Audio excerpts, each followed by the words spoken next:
बारिश में ससुराल की चटपटी ठंडी रसोई। हे भगवान, आज तो 7 बज गए। मुझे तो सब लोगों के लिए टिफिन भी पैक करना है। इतनी जल्दी इतना सारा काम कैसे करूंगी। निशा आज 7 बजे सोकर उठी है। उसे अपने पति, दोनों ननदों और देवर के लिए टिफिन पैक करना है। यार क्या बनाऊं जो झटपट बन जाए। सच में आज तो समझ ही नहीं आ रहा। गर्मी ने तो आफत कर रखी। पूरी रात गर्मी की वजह से नींद नहीं आई और जब सुबह मौसम थोड़ा ठीक हुआ तब आग लगी। देखो नतीजा, आज ही सोकर उठने में लेट हो गई। निशा हमेशा की तरह खुद से बातें कर रही है। उसे समझ नहीं आ रहा है कि वो नाश्ते में क्या बनाए। इतनी देर में बाहर से रमेश आवाज लगाते हैं, अरे बेटा, आज हमें चाय मिलेगी या नहीं? देखो तो 9 बजने वाले हैं, अभी तक चाय नाश्ते का कोई अता पता नहीं है। रमेश की आवाज सुनकर निशा रसोई से ही जवाब देती है, पापा बस अभी लाई 5 मिनट। निशा फटाफट गैस पर चाय चढ़ाती है और नमकीन बिस्किट के साथ अपने ससुर को सर्व कर देती है। वहीं सोफे पर बैठी उसकी ननद अंजलि कहती है, भाभी आप अभी नहा कर आए हो क्या? अरे कहाँ, नहा कर ही खाना बनाने लगी थी। अब देखो गर्मी कितनी हो रही है और रसोई में तो आग बरस रही है। अब तो पसीनों में नहाई हुई हूँ। हाँ भाभी सही कह रहे हो, गर्मी बहुत ज्यादा हो रही है और आपको तो वैसे भी सबसे ज्यादा पसीना आता है। अरे काम करेगी तो पसीना आएगा ही ना। वैसे बेटा ज्यादा हड़बड़ाने की जरूरत नहीं है। यहाँ बैठी है तेरी 2 नंदे, आज 10 बजे जाएंगी ऑफिस। तू बस रोहन के लिए लंच बना दे, बाकी बाद में बना लेना। सरोज की बात सुनकर निशा की सांस में सांस आती। वो रसोई में जाकर अपने लिए नाश्ता निकालती है और आराम से बैठकर नाश्ता करने लगती है। थोड़ी देर बाद निशा सभी के लिए लंच तैयार कर देती है। उसकी दोनों नंदे और पति ऑफिस चले जाते हैं। मम्मी आज तो कोई सब्जी वाला भी नहीं आया और शाम के खाने के लिए घर में कोई सब्जी भी नहीं है। पूरा फ्रिज खाली पड़ा है। अरे बेटा थोड़ा सूरज ढल जाने दे, धूप कम होगी तो हम मार्केट जाकर सब्जी ले आएंगे। मम्मी और कितना इंतजार करें। देखो शाम के 6 बज गए लेकिन सूरज तो ऐसा लग रहा है जैसे अभी निकल कर आया हो। अगर इससे ज्यादा इंतजार करेंगे तो डिनर 12 बजे बनेगा। हाँ ये भी तो सही कह रही है। चल भाई कब तक धूप से बचेंगे। तू थैला ले आ, हम चलते हैं सब्जी लेने। निशा अपनी सास के साथ बाजार से सब्जी लेने के लिए जाती है। वहाँ से सब्जी खरीदने के बाद रास्ते में उन्हें पड़ोसन पिंकी मिलती है। हे भगवान, पता नहीं ये गर्मी क्या करके छोड़ेगी। देखो तो शाम का वक्त है और कितनी ज्यादा आग बरस रही है। बस क्या बताएं बहन, मार्केट में आना जाना भी एक जंग जीतने के बराबर हो गया है और बारिश का तो कोई नामो निशान भी नहीं है। हाँ वही तो, बारिश हो जाती तो ये घुटन ना होती। अब तो बस इंद्रदेव से प्रार्थना है, भगवान जी बस प्रकट हो जाइए और खूब बारिश कीजिए, तभी गर्मी का कहर दूर हो सकता है। दोनों पड़ोसन आपस में बात करती हैं और थोड़ी देर बाद अपने अपने घर वापस आ जाती हैं। इधर निशा सारी सब्जियां अच्छी तरह धोकर फ्रिज में रख देती है और कुछ सब्जियां काट कर बना लेती है। दूसरी तरफ रोहन, अंजलि और निक्की भी ऑफिस से वापस आ जाते हैं। जैसे ही निशा सब्जी में तड़का लगाती है तभी रोहन कहता है, अरे भाई कुछ ठंडा सा हल्का सा बनाना, इतनी गर्मी में तो खाने के नाम से भी गर्मी लगती है। हाँ भैया सही कह रहे हो, वो तो खाना बेसिक नीड है, वरना अगर भूख ना लगे तो गर्मी में कोई खाना ही ना खाए। अंजलि की बात सुनकर सब लोग हंसने लगते हैं। इधर निशा सबके लिए खाना बनाकर तैयार कर देती है। सभी एक साथ खाना खाते हैं और सो जाते हैं। ऐसे ही अगली सुबह होती है। निशा रसोई में काम कर रही होती है। हे भगवान, मेरी रसोई तो मेरी जान लेगी। इतनी ज्यादा गर्मी रहती है हर वक्त। रसोई में खाना बनाते हुए निशा को बहुत ज्यादा गर्मी लगती है, लेकिन वो कर भी क्या सकती है। ऐसे ही दोपहर हो जाती है। निशा कपड़े धोकर बालकनी में सुखाने के लिए जाती है। दूसरी तरफ पड़ोसन काजल भी बालकनी में अपने पौधों के पास बैठी होती है। क्या हुआ काजल बहन, सारे पौधों को नीचे क्यों ले जा रही हो? अरे क्या बताऊं, गर्मी ने आफत कर रखी है। देखो मैंने इतने प्यार से पौधे लगाए थे, इतनी खुशी से नर्सरी से इतनी सारी वैरायटी के प्लांट्स लेकर आई थी, लेकिन गर्मी की वजह से मेरे सारे पौधे बेजान हो गए, मुरझा गए हैं। अब इन्हें नीचे छाया में रखूंगी। हाँ सही कह रही हो, इतनी धूप में इंसान मुरझा जाए। ये तो फिर भी मासूम से पौधे हैं। मेरे पौधे भी सारे सूख गए। मुझे भी इन्हें नीचे शेड वाले एरिया में ही रखना पड़ेगा।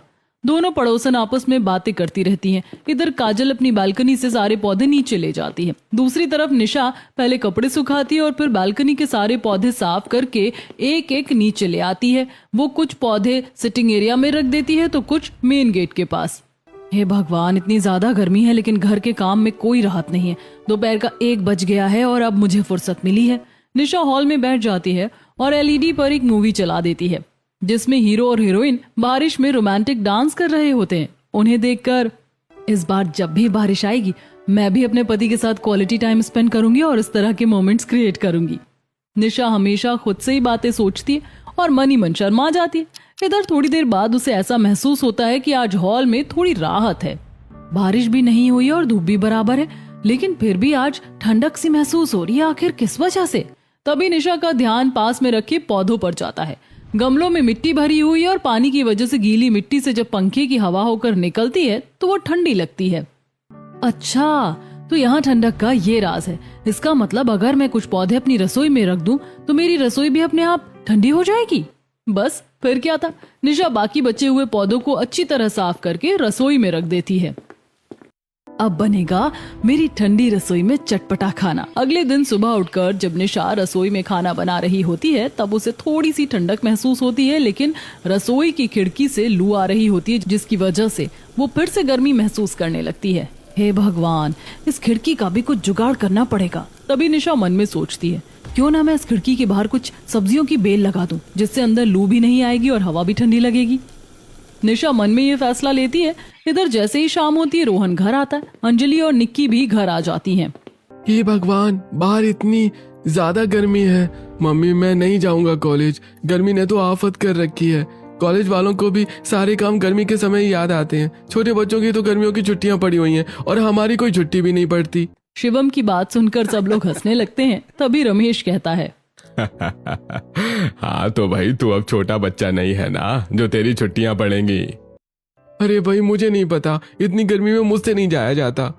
सब लोग आपस में बातें कर रहे होते हैं। तभी निक्की कहती है, क्या भाभी, कुछ ठंडा ठंडा ही पिला दो। गर्मी ने तो आफत कर रखी है, पता नहीं बारिश कब होगी। निक्की की बात सुनकर निशा सबके लिए आम का शेक बना देती है। इधर जैसे ही निक्की रसोई में आम लेने के लिए जाती है, अरे वाह भाभी, आपने रसोई में क्या किया है? सच में आपकी रसोई तो बहुत ठंडी ठंडी लग रही है। निक्की की बात सुनकर निशा खुश होकर कहती है, ये सब मेरे पेड़ पौधों का कमाल है। देखो, मैंने ये पौधे रसोई में रखे हैं और बाहर भी सब्जियों की बेल लगा दी है। अब इससे मुझे सब्जियां भी मिलेंगी और मेरी रसोई भी ठंडी रहेगी। जब सभी घर वालों को पता लगता है कि निशा ने जुगाड़ से अपनी रसोई ठंडी कर ली है तो सभी बहुत खुश होते हैं। अरे सही कहा बहू, अब इंद्रदेव का कब तक इंतजार करे। रमेश की बात सुनकर सब लोग हंसने लगते हैं। ऐसे ही 1-2 दिन बीत जाते हैं। एक दिन पूरा परिवार घर के बाहर आंगन में बैठा होता है। सामने से पड़ोसन पूनम जाती है। सरोज आवाज लगाकर उसे बुलाती है, अरे लगता है आज तो बारिश आएगी, देखो बादल तो हो रहे हैं। काकी, बादल तो रोज होते हैं लेकिन बारिश तो कभी नहीं होती। निक्की की बात सुनकर सब लोग हंसने लगते हैं। सभी ऐसे ही बैठकर बातें कर रहे होते हैं। तभी अचानक तेज तेज हवाएं चलने लगती हैं। लगता है पूनम काकी की बात सच होने वाली है, आज तो पक्का बारिश आएगी। कहते ही देखते थोड़ी देर में तेज हवाओं के साथ बारिश की फुहारें आने लगती हैं। सभी बहुत खुश हो जाते हैं। निक्की और अंजलि बारिश में ही घूमने लगती हैं। बरसो रे मेघा मेघा बरसो रे। सभी लोग बारिश का आनंद लेने लगते हैं। सड़क पर दूसरे बच्चे भी आ जाते हैं। बारिश आ गई, बारिश आ गई। निक्की, अंजलि और शिवम बिल्कुल बच्चों की तरह बारिश में घूमने लगते हैं। गाने गाते हैं, खूब एंजॉय करते हैं। आज ऐसा लग रहा है जैसे किसी अलग ही तरह की खुशी का जश्न मनाया जा रहा हो। इतनी गर्मी के बाद बारिश की खुशी लोगों के चेहरों पर साफ दिखाई दे रही है। अरे भाभी, आप क्या दूर खड़ी देख रही हो? देखो कितना सुहाना मौसम हो गया है, बारिश की फुहारें आ रही है। आ जाओ हमारे साथ बारिश में नहाते हैं। निशा भी सबके साथ बारिश में भीगने लगती है। रमेश और सरोज बच्चों को देखकर बहुत खुश हो रहे होते हैं। अरे भाई देखो, बारिश में तो एक अजीब सी खुशी होती है, सारे गम भूल जाते हैं, मौसम कितना सुहाना हो जाता है। हाँ, सही कहा है किसी ने। मौसम पर भी इंसान का मन निर्भर करता है। अगर मौसम अच्छा हो तो मन भी खुश हो जाता है। दोनों सभी को देखकर खुश हो रहे होते हैं। इधर बारिश में ज्यादा भीगने की वजह से रोहन को छींक आने लगती है। बस करो, अब आ जाओ, बहुत नहा लिए बारिश में, देखो सर्दी जुकाम हो जाएगा। अरे निशा बहू, तू भी इनके साथ बच्ची बन गई है। अरे तू ही इनको समझा। निशा सभी को घर के अंदर ले आती है। वाह, मजा आ गया, कितना ठंडा मौसम हो गया है। भाभी, ऐसे मौसम में तो कुछ चटपटा खाने का मन करता है, तो कुछ हो जाए तीखा सा तड़के वाला। अरे हाँ भाई, तूने तो मेरे मुंह की बात छीन ली। आज तो बढ़िया से चटपटे ब्रेड पकौड़े हो जाएं, साथ में लाल चटनी और मोमोज भी। भाभी फ्राइड मोमोज बनाना, ऐसे मौसम में तो फ्राइड ही अच्छे लगते हैं। हाँ बाबा ठीक है, मैं सब बना दूंगी, लेकिन पहले ये भीगे हुए कपड़े तो निकाल लूं और तुम लोग भी जाकर चेंज कर लो। देखो कैसे छींके मार रहे हो। सभी अपने अपने कमरे में कपड़े बदलने के लिए चले जाते हैं। इधर निशा रसोई में जाकर पहले फ्रिज में रखी सारी सब्जियां चॉप करती है, उसके बाद बेसन का बैटर बनाकर उसमें मसाले मिलाती है और ब्रेड की साइड काट कर उनमें स्टफिंग भरकर ब्रेड पकौड़े तैयार कर देती है। भाभी और कितना टाइम लगेगा, मुझसे अब रहा नहीं जा रहा है। अरे अभी इतनी उछल कूद कर ली तो भूख तो लगनी थी। भाभी कोई मशीन थोड़ी है जो झटपट बना देंगी, थोड़ा सब्र करो। इतनी देर में निशा अंदर से आवाज लगाकर कहती है, हाँ हाँ बस अभी लाई। निशा कढ़ाई में तेल गरम होने के लिए रखती है, उसके बाद तैयार किए हुए ब्रेड पकौड़ों को एक एक करके फ्राई कर लेती है। दूसरी तरफ गैस पर उसने चाय भी चढ़ा दी होती है। भाई खुशबू तो बड़ी अच्छी आ रही है, लेकिन थोड़ा इंतजार ज्यादा करना पड़ रहा है। पापा सब्र का फल मीठा होता है। निक्की की बात सुनकर सब लोग हंसने लगते हैं। इतनी देर में निशा भी रसोई से गर्मा गर्म चाय और ब्रेड पकौड़े लेकर आ जाती है। सभी बैठकर पकौड़ों का आनंद लेते हैं। अरे भाभी कमाल कर दिया आपने, एक तो इतनी खूबसूरत बारिश, ऊपर से टेस्टी गर्मा गर्म ब्रेड पकौड़े, सच में मजा आ गया। बहू बड़े ही चटपटे बने हैं। ऐसी ठंड में चटपटा खाना मिल जाए तो बस और क्या चाहिए इंसान को। सभी लोग निशा के हाथों के बने ब्रेड पकौड़ों की तारीफ करते हैं। सब मिलकर ब्रेड पकौड़े खाते हैं। उसके बाद निशा जूठे बर्तन उठाती है और उन्हें साफ करने के लिए रसोई में चली जाती है। जब तक निशा का काम खत्म होता है तब तक बारिश भी बंद हो जाती है। अरे यार, मैं तो सोच रही थी कि बालकनी में बैठकर थोड़ी देर रोहन के साथ ब्रेड पकौड़े एंजॉय करूंगी, लेकिन तब तक तो बारिश ही चली गई। मैंने तो इसी वजह से खुद भी नहीं खाए थे और इन सब ने गर्मा गर्म खा लिए। निशा थोड़ा उदास महसूस करती है और अपने कमरे में जाकर आराम करने लगती है। ऐसे ही शाम होती है। शाम के समय सरोज घर के बाहर बैठी होती है, तभी सामने से पड़ोसन पिंकी गुजरती है। अरे भाई क्या बात है, बारिश होते ही पकवान बना दिए गए क्या? बड़ी अच्छी खुशबू आ रही थी तुम्हारे घर से। अरे बहन, बारिश होते ही तो सोच बदल जाती है खाने की।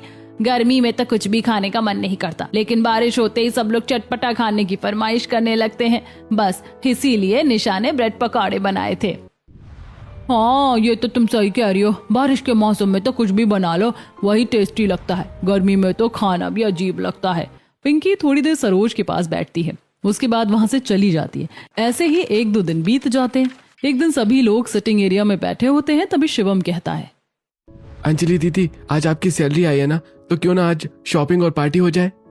हाँ शॉपिंग और पार्टी तो मैं दे दूंगी, लेकिन एक शर्त है। हाँ बताओ कैसी शर्त, आपकी शर्त मंजूर होगी। शिवम की बात सुनकर निक्की हंसने लगती है। तभी अंजलि कहती है, देखो बाहर इतनी गर्मी हो रही है, गर्मी में किसी भी चीज का मजा नहीं आता। अगर शाम तक बारिश हो जाए तो आज मेरी तरफ से शॉपिंग भी कर लेना और पार्टी भी। अरे यार ये तो गलत काम कर दिया दीदी आपने। मतलब अब मैं इंद्र दादा को कैसे मनाऊं कि प्रकट हो जाओ। वो तुम्हारी प्रॉब्लम है, अब तुम सोचो कि इंद्र दादा को कैसे प्रकट करना है। अंजलि की बात सुनकर सब हंसने लगते हैं। थोड़ी देर बाद सभी अपने अपने कमरे में चले जाते हैं। इधर शिवम अपने कमरे में चारों तरफ चक्कर लगा रहा होता है। हे भगवान प्लीज बारिश हो जाए, थोड़ी सी भी बारिश हो जाए तो मैं दीदी को बाहर जाने के लिए मना लूंगा। शिवम घर में सबसे छोटा है, इसलिए उसकी हरकतें भी बिल्कुल बच्चों जैसी हैं। जैसे ही शाम होती है, शिवम अपने कमरे में आराम कर रहा होता है। अचानक खिड़कियों के खुलने बंद होने की आवाज आती है, जिसकी वजह से उसकी नींद खुल जाती है। उठकर देखता है कि बाहर बहुत तेज हवा चल रही है। अरे वाह तेज हवा चल रही है, वो भी ठंडी ठंडी, इसका मतलब बारिश भी आएगी। शिवम फटाफट अपने कमरे की खिड़की दरवाजे बंद करता है और सीधा अंजलि के कमरे में चला जाता है। अंजलि दीदी बाहर देखो आकर, बारिश होने वाली है। इससे पहले कि बारिश बहुत तेज हो जाए हम बाहर शॉपिंग करने के लिए चलते हैं। हे भगवान, आपको भी अभी ही बारिश करनी थी। मैंने कौन सी मुसीबत मोल ले ली इस लड़के को प्रॉमिस करके। ये तो मेरी सारी सैलरी आज ही खत्म करवा देगा। अंजलि की बात सुनकर रमेश और सरोज भी वहां आ जाते हैं। भाई प्रॉमिस करने से पहले सोच लेना चाहिए कि तुम किस इंसान से पंगा ले रही हो। हाँ हाँ बिल्कुल, तुम्हारे पापा सही कह रहे हैं। मम्मी पापा आप दीदी का मन बदलवाओ, मुझे शॉपिंग करने जाना है, पार्टी करनी है बस। शिवम की बात सुनकर सब लोग हंसने लगते हैं। चलो ठीक है भाई, कर लेना शॉपिंग और पार्टी। चलो तैयार हो जाओ, चलते हैं बाहर। अरे पहली बार किसी के पैसों पर बारिश में शॉपिंग और पार्टी करने का मजा आएगा। आज तो मैं भी अपनी सारी जरूरत की चीजें खरीद लूंगा। हाँ हाँ जरूर, अगले महीने तक की सैलरी भी एडवांस में खर्च करा देना मेरी। शिवम और रोहन मिलकर अंजलि को चढ़ाते हैं। इसके बाद सभी लोग तैयार होकर शॉपिंग करने के लिए निकल जाते हैं। दीदी आपने कहा था ना कि जब आपकी अगली सैलरी आएगी तो मुझे ज़ारा की पैंट दिलाओगे। देखो मैंने ये वाली पसंद की है, इसकी पेमेंट कर देना। और मैंने ये जॉर्डन के शूज पसंद किए हैं, इनकी पेमेंट कर देना। भाई मैं तुम्हारा ज्यादा खर्च नहीं करूंगा, मैंने तो बस ये रेबैन का चश्मा लिया है। इन सब की बातें सुनकर अंजलि माथे पर हाथ मारती है। हे भगवान, मुझे तो विश्वास ही नहीं हो रहा कि ये मेरे भाई बहन हैं।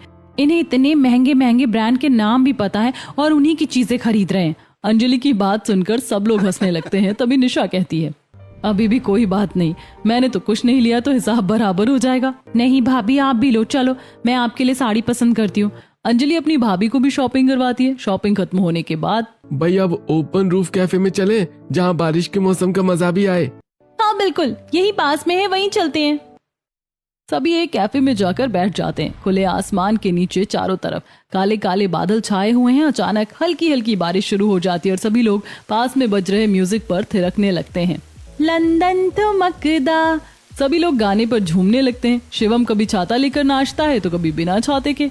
बारिश में तो बड़े भी बच्चे बन जाते, इन्हें देखो कैसे अपना बचपन याद कर रहे हैं। अरे हाँ, जब छोटे थे तब भी हम लोगों को ऐसे ही परेशान करते थे। तभी निशा की नजर एक कपल पर पड़ती है जो बारिश के मौसम का आनंद ले रहा होता है। दोनों साथ में डांस कर रहे होते हैं और एक दूसरे को खाना भी खिला रहे होते हैं। उन्हें देखकर निशा सोचने लगती है, काश मैं भी रोहन के साथ आई होती तो मैं भी अपने पति के साथ ऐसे एंजॉय करती। थोड़ी देर बाद सभी लोग खाना खाकर वापस घर आ जाते हैं। निशा, तुम्हें क्या हुआ? तुम तो आज बहुत थकी थकी लग रही हो। पता नहीं, शायद सुबह से आराम नहीं किया ना, इसीलिए दोपहर में थोड़ा सा सो जाती हूँ तो अच्छा लगता है। चलो कोई बात नहीं, आप सो जाना। वैसे भी सब लोग बाहर खाना खा कर आए हैं तो डिनर भी तुम्हें नहीं बनाना पड़ेगा। हाँ ये तो है, खैर जल्दी कहाँ भूख लग जाएगी। रात के 8 बजे ही सभी लोग बाहर से खाना खाकर लौटे थे। निशा को भी लगा कि अब रात में खाना नहीं बनाना पड़ेगा, इसीलिए वो अपने कमरे में जाकर आराम करने लगती है। जब सभी सो जाते हैं तब निक्की और अंजलि को नींद नहीं आती। दोनों बहनें लैपटॉप पर मूवी देखने लगती हैं। रात करीब 12 बजे अंजलि को भूख लगती है। अरे यार, मुझे तो बहुत जोर की भूख लग रही है। पता नहीं भाभी ने खाने में कुछ बनाया भी होगा या नहीं। मुझे भी भूख लग रही है। चलो एक काम करते हैं, भाभी से मस्त चटपटी मैगी बनवा कर खाते हैं। दोनों बहनें सीधा निशा के कमरे का दरवाजा खटखटाती हैं। अरे क्या हुआ? तुम दोनों इतनी रात को, सब ठीक तो है ना? हाँ भाभी, सब ठीक है। हम दोनों को भूख लगी है, प्लीज हमारे लिए चटपटी सी मैगी बना दो ना। दोनों की बात सुनकर निशा बिल्कुल चुप हो जाती है और चुपचाप रसोई में जाकर इनके लिए मैगी बनाने लगती है। थोड़ी देर में मैगी बन जाती है। वो दोनों को परोस देती है और खुद अपने कमरे में आकर सो जाती है। अगली सुबह जब निशा उठती है तो रसोई में आकर काम करने लगती है। आज सबके लिए पोहा और नारियल की चटनी बना लेती हूँ। लंच में दाल चावल और रोटी बना लूंगी। वैसे भी पापा कई दिनों से दाल चावल खाने के लिए बोल रहे हैं। निशा एक तरफ पोहा बनने के लिए रखती है तो दूसरी तरफ उसने लंच के लिए पहले से ही दाल और चावल भिगो कर रख दिए हैं। फिर वो रसोई की खिड़की खोलकर बाहर देखती है। वाह, बाहर कितना सुहाना मौसम हो रहा है।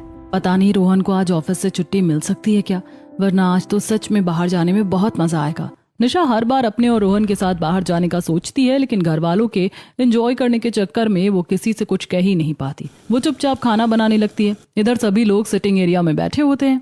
क्या हुआ निक्की, बहुत देर से देख रही हूँ, तू किसी गहरे सोच विचार में है। मैं तो बस यही सोच रही हूँ कि अगर आज बारिश हो जाए तो मैं ऑफिस से छुट्टी रख लूँ। हाँ यार, बात तो सही है। ऑफिस से छुट्टी करके मस्त आराम से कुछ चटपटा सा एंजॉय करेंगे और बारिश के मौसम का मजा लेंगे। अरे तुम दोनों बहनों ने जब प्लान बना ही लिया है तो अब इंद्रदेव भी गुड न्यूज ही दे देंगे। देखना, थोड़ी देर में ही बारिश होने लगेगी।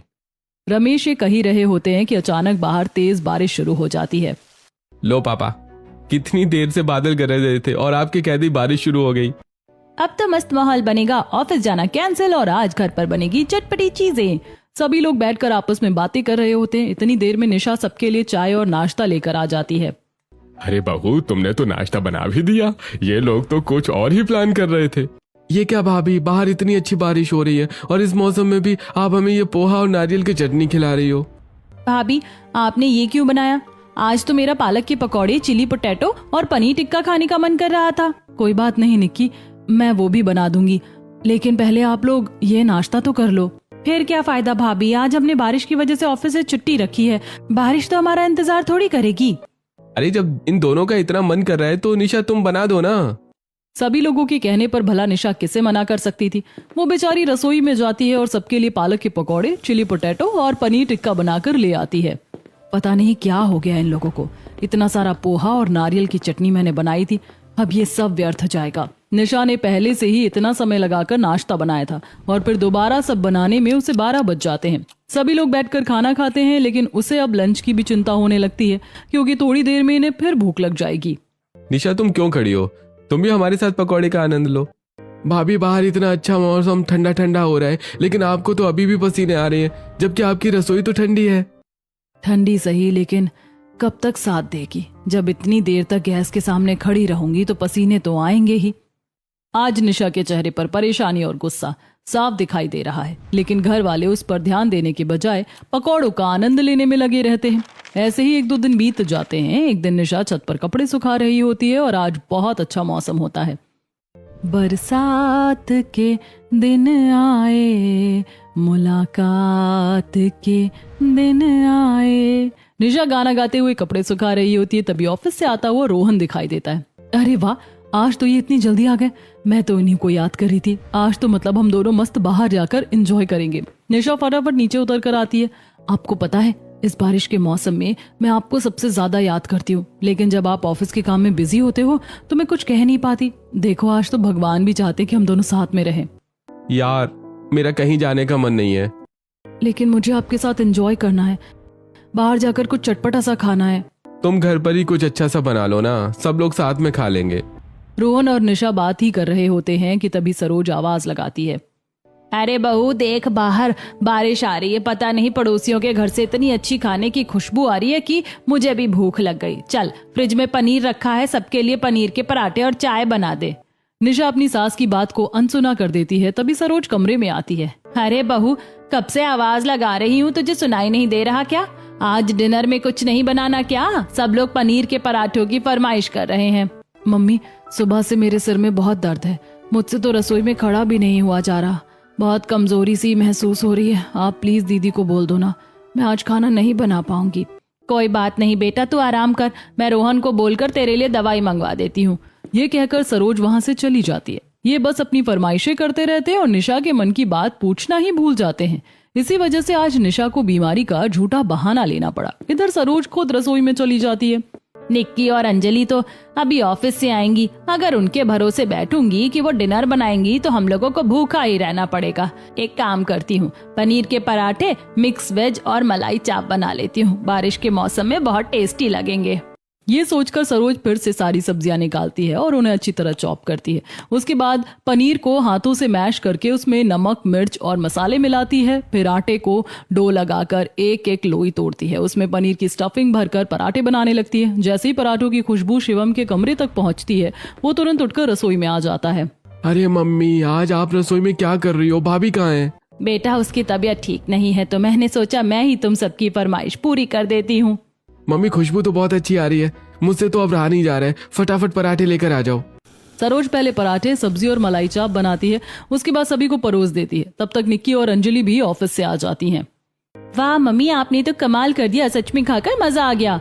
मम्मी, मैं तो सोच रही थी कि जब से भाभी आई हैं तभी से वही खाना बनाती है। आप तो शायद खाना बनाना ही भूल गई होंगी, लेकिन आपने तो लाजवाब खाना बनाया है। मन कर रहा है आपके हाथ चूम लूं। सभी लोग सरोज के हाथ के खाने की खूब तारीफ करते हैं। इधर रोहन भी निशा को कमरे से डाइनिंग टेबल तक ले आता है। निशा भी गर्मा गर्म पराठे और सब्जी का आनंद लेती है। चलो, बहाना बनाने का कुछ तो फायदा हुआ, वरना मेरी किस्मत में कहाँ था ये गर्मा गर्म पराठे, वो भी बैठे बिठाए मिलना। इस तरह सभी लोग खाना खा लेते हैं, लेकिन सरोज कुछ नहीं खाती। अरे भाई, तुम ही तो कह रही थी पनीर के पराठे बना दो, ये कर दो, वो कर दो। अब तुम क्यों नहीं खा रही हो? पता नहीं, अब मन नहीं कर रहा। शायद खाना बनाते बनाते ही मेरी भूख मिट गई। खाना खाने के बाद भी निशा ऐसा दिखाती है कि वो बहुत बीमार है। इधर सरोज को ही सारे जूठे बर्तन साफ करने पड़ते हैं। शाम तक वो बहुत थक जाती है। बिस्तर पर लेटते ही उन्हें नींद आ जाती है। अगली सुबह होती है। जैसे ही अंजलि अपने कमरे का पर्दा हटाती है, अरे वाह, आज तो इंद्रदेव बहुत मेहरबान है। इतना खूबसूरत मौसम, मतलब आज भी कुछ चटपटा खाने का प्लान बन कर रहेगा। अंजलि निक्की को भी उठा देती है। थोड़ी देर में दोनों बहनें नहा धोकर बाहर आती हैं।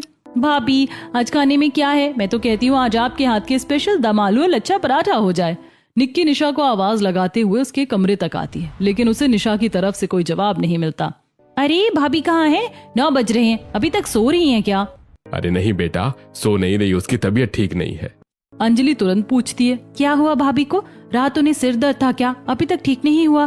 बेटा, उसके पेट में दर्द है। लगता है मेरी बहू को किसी की नजर लग गई। सरोज की बात सुनकर दोनों बहनें निशा के कमरे में उसका हाल चाल पूछने के लिए जाती हैं। भाभी आप एक बार डॉक्टर के पास चली जाओ, ऐसे रोज रोज तबीयत खराब हो रही है आपकी, टेस्ट भी करवा लेना। हाँ, और अपने खाने पीने का भी ध्यान रखो, कहीं आपको ठंड तो नहीं लग गई। अरे मुझे ठंड कैसे लग सकती है, मेरा तो कभी ना टाइम पर खाने का मन होता है और ना ही नहाने का। मैं तो बारिश में भी नहीं भीगती जैसे तुम लोग एंजॉय करते हो, मैं तो बस दूर से ही सबको देखती रहती हूँ। निशा का जवाब सुनकर दोनों बहनों को थोड़ा अजीब लगता है, लेकिन वे कुछ नहीं कहती। हालचाल पूछने के बाद दोनों बाहर आ जाती हैं। तो मम्मी फिर आज खाने में हमें कुछ मिलेगा नहीं क्या? अरे बेटा आज तो संडे है, तुम दोनों बहनें मिलकर कुछ बना लो। देखो मेरे तो पैरों में बहुत दर्द हो रहा है। हाँ मम्मी, आपने कल खड़े खड़े इतना सारा काम किया रसोई में, तो दर्द तो होना ही था। अच्छा अगर ऐसी बात है तो आप रहने दो, आज खाना हम दोनों बहनें बना लेंगी। बताओ आज आप लोगों को क्या क्या खाना है? अरे भाई मेरा तो बहुत चटपटी पंजाबी तड़के वाली दाल खाने का मन कर रहा है, उसके साथ चावल हो जाए तो बड़ा मजा आ जाएगा। अरे दीदी मैं नहीं खाऊंगा दाल चावल, मेरे लिए तो लौकी के कोफ्ते बना दो और कुछ कोफ्ते निकाल भी देना जिन्हें मैं स्नैक्स की तरह से खाऊंगा। हाँ ठीक है, नोटेड। रोहन भैया आप बताओ आप क्या खाओगे? अरे तुम इतना सब अकेले कैसे बनाओगी? जो भी बना रही हो मैं वही खा लूंगा। नहीं भैया ऐसे नहीं, कोई पर्सनालिटी नहीं चलेगी, आप भी अपनी पसंद बनाओ। आज 2 मास्टर शेफ खाना बनाएंगी। अच्छा भाई अगर ऐसी बात है तो मेरे लिए शाही पनीर बना देना, साथ में लच्छा वाला पराठा, और हाँ रायता जरूर बनाना, घर में रायते के बिना खाने का मजा ही नहीं आता। दोनों बहनें सबकी फरमाइश लेकर रसोई में जाती हैं और खाना बनाना शुरू करती हैं। थोड़ी देर में उन्हें बहुत ज्यादा गर्मी लगने लगती है। यार कितना मुश्किल काम है खाना बनाना। देखो बाहर बारिश का कितना सुहाना मौसम है और हमारी रसोई तो वैसे भी पौधों की वजह से ठंडी है, लेकिन फिर भी कितनी गर्मी लग रही है। लगातार गैस के सामने खड़ी रहेंगे तो गर्मी तो लगेगी ही ना बहन। पता नहीं भाभी ये सब इतना कैसे कर लेती है। दोनों बहनें ऐसे ही बातें करते हुए खाना बनाने लगती हैं। तभी निक्की मैंने दाल में बेसिक मसाले डालकर उसे कुकर में चढ़ा दिया है, इसमें 3 सीटी आने पर गैस बंद कर देना। तब तक मैं रायते के लिए बूंदी भिगो देती हूँ और तुम लौकी कद्दूकस कर दो, उसके बाद उसे बेसन में मिलाकर कोफ्ते तल देंगे। दोनों बहन एक के बाद एक खाना बना रही होती हैं। तभी अंजलि को थोड़ा समय मिलता है, वो अपना फोन निकालकर इंस्टाग्राम चलाने लगती है। अचानक उसके सामने पड़ोसन की बहू की पोस्ट आती है। अरे ये देखो दीपिका भाभी भैया के साथ मसूरी घूमने गई हैं। हाँ यार साथ में कितने प्यारे लग रहे हैं, कितना अच्छा क्वालिटी टाइम स्पेंड कर रहे हैं। पड़ोसन की बहू की घूमने की तस्वीरें देखकर दोनों बहनों को अच्छा लगता है। तभी अचानक निक्की सोच में पड़ जाती है। यार हमने कभी भाभी के बारे में नहीं सोचा, वो हमेशा घर पर रहकर हमारे बारे में इतना सोचती हैं, हम जो कहते हैं वही कर देती हैं, लेकिन हमने उन्हें कभी कहीं बाहर जाने का मौका ही नहीं दिया। हाँ यार मैं भी यही सोच रही थी, हम हमेशा सोचते हैं कि बारिश में अपने स्पेशल वन के साथ जाएंगे, लेकिन भैया भाभी की तो शादी हो चुकी है, फिर भी वो दोनों कभी कहीं साथ नहीं जाते। जाएंगी कैसे जब उन्हें काम से फुर्सत ही नहीं मिलती। कहीं ऐसा तो नहीं कि उन्होंने गुस्से में ही खाना बनाने से मना किया हो और बीमारी सिर्फ एक बहाना हो। हाँ हो सकता है, क्योंकि वो डॉक्टर के पास भी नहीं गई। दोनों बहनों को एहसास होता है कि उनके होते हुए भी उनकी भाभी अपनी जिंदगी खुलकर नहीं जी पा रही हैं। ना वो अपने पति के साथ कहीं जा पाती हैं और ना ही दोनों बहनें घर के काम में उनका हाथ बटाती हैं। अभी भी देर नहीं हुई है, चल भाभी के पास जाकर उनसे माफी मांगते हैं। दोनों बहनें पहले सारा खाना थाली में लगाती हैं और फिर सीधे निशा के कमरे में जाती हैं। ये लीजिए भाभी आपके लिए, ये गर्मा गर्म खाना मैंने बनाया है और इसमें अंजलि ने भी मेरी मदद की है। अरे मुझे पता है कि तुम दोनों ने खाना बनाया है, तो आप टेस्ट करके बताइए कैसा बना है। निशा खाना चखती है। बहुत अच्छा बनाया है, देखना आपके ससुराल वाले बहुत खुशकिस्मत होंगे जिन्हें आप दोनों जैसी बहू मिलेगी।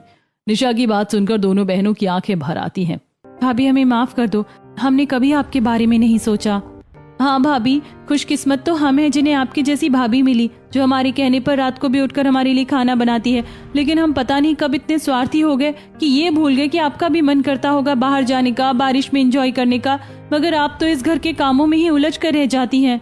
दोनों बहनों को पछताते हुए देखकर निशा को भी बुरा लगता है। आई प्रॉमिस भाभी, आगे से हम आपका पूरा ध्यान रखेंगे और घर के काम में भी आपका हाथ बटाएंगे। निशा दोनों को माफ कर देती है। तभी सरोज भी वहां आ जाती है और सभी लोग एक साथ बैठकर खाना खाते हैं। इसके बाद पूरे परिवार में फिर से खुशी का माहौल बन जाता है और सभी मिलजुल कर साथ में खुशी से रहने लगते हैं।